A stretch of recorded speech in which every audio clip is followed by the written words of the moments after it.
The objective for this video is for you to learn how to multiply radicals. So to multiply radicals, you do not need to have like radical terms like we did when we were doing adding and subtracting of radicals. The only part that you really have to have be like is the root. So I can multiply third root and third root together. If this would have been square root times third root, I would not be able to multiply those together.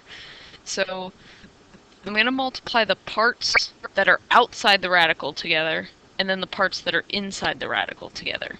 So negative 2 times negative, and then this would be a 1, is a positive 2. Then I have the third root, and then I multiply negative 9 times positive 9 is a negative 81. And b to the fourth times b to the fourth, we learned when we multiply two powers with the same base, we add the exponents, so that's b to the eighth. Once I've multiplied them together, my next step is to simplify it. So I have 2 times the third root. Anytime I have an odd root and it's a negative number, I'm going to do negative 1 to whatever root that is. Then I can break 81 down to 27 times 3, and then that's times b to the eighth. The reason why I chose 27 as 3 is because 27 is 3 to the third. So I already had a 2 outside. Now I'm going to take the negative 1 outside. The cube root of 27 is 3. For b to the eighth, since it's third root, every 3 b's on the inside is worth 1 b on the outside. So b to the sixth would be b squared on the outside. And then I have the third root. There's still a 3 inside. And then after using 6 of them to get out, I still have 2 b's left. So now I'm going to multiply these together. So 2 times negative 1 times 3 is negative 6 b squared, and then I have the third root of 3b squared. So that's my final answer.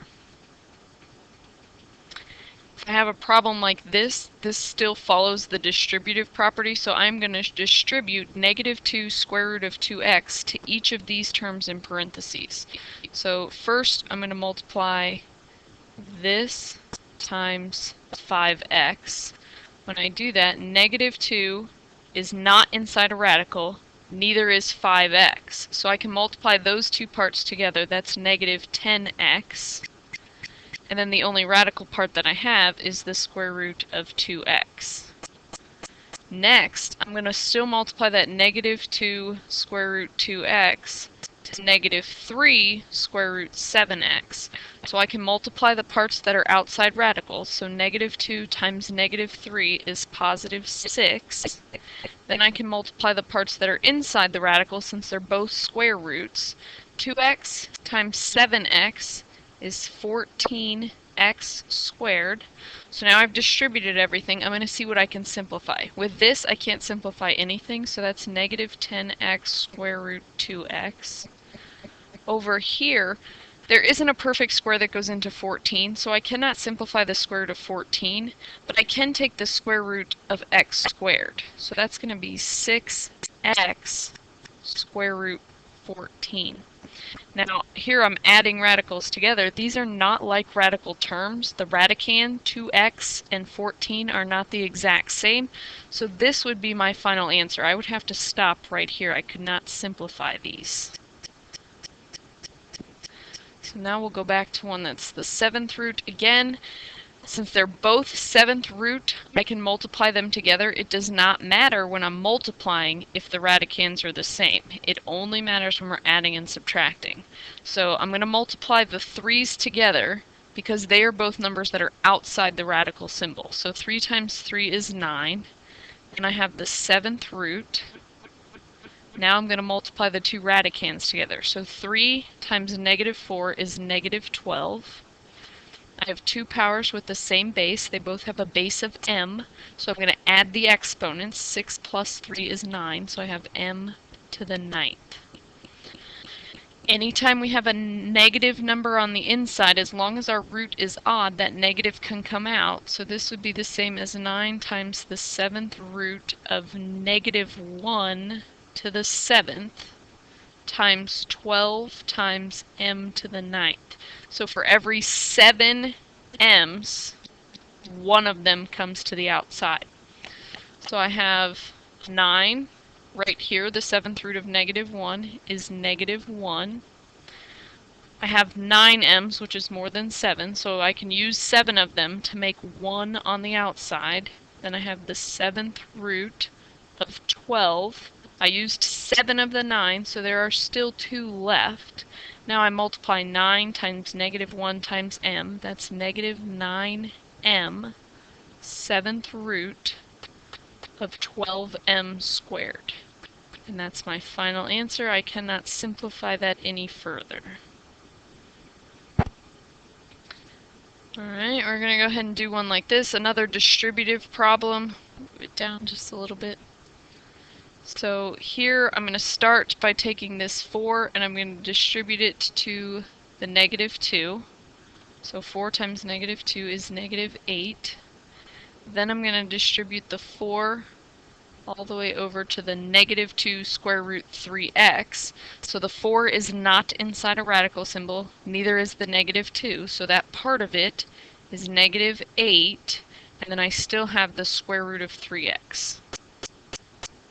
So I've distributed the 4 to each of these terms. Now I need to turn around and distribute the 3 square root 3 to each of the terms.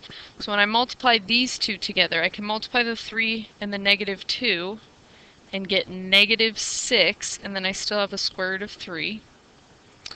Then I need to multiply the 3 square root of 3 times 2 square root 3x. So 3 times negative 2 again is negative 6. Now these are both square roots. They have the same root, so I can multiply the radicands together. 3 times 3x is 9x. Now I'm going to look and see what I can simplify. I can't do anything with a negative 8. Can't do anything with the negative 8 square root 3x. Can't do anything with the negative 6 square root 3. I can't combine these because their radicands are not the exact same. This one's a 3x, this one's a 3. Over here, though, I can do something with this. The square root of 9 is 3, so this is just negative 6 times 3 times the square root of x. Right here, 6 times 3 is 18, so this final answer is going to be negative 8 minus 8 square root 3x minus 6 square root 3 minus 18 square root x. I cannot combine these because I do not have like radical terms. Remember, when you add and subtract, you have to have like radical terms. So this is square root of 3x, square root of 3, and square root of x. None of those are the exact same, so I have to leave them alone. So my final answer has 4 terms. So things to keep in mind when you're multiplying, you have to have the same root, and then you multiply the parts together that are both outside the radical and the parts together that are both inside the radical symbol. And then when you go to simplify, make sure your final answer is simplified. If you can simplify it further, then you need to. And when you go to add and subtract, they have to have like radical terms. So go ahead and complete the assignment on the right.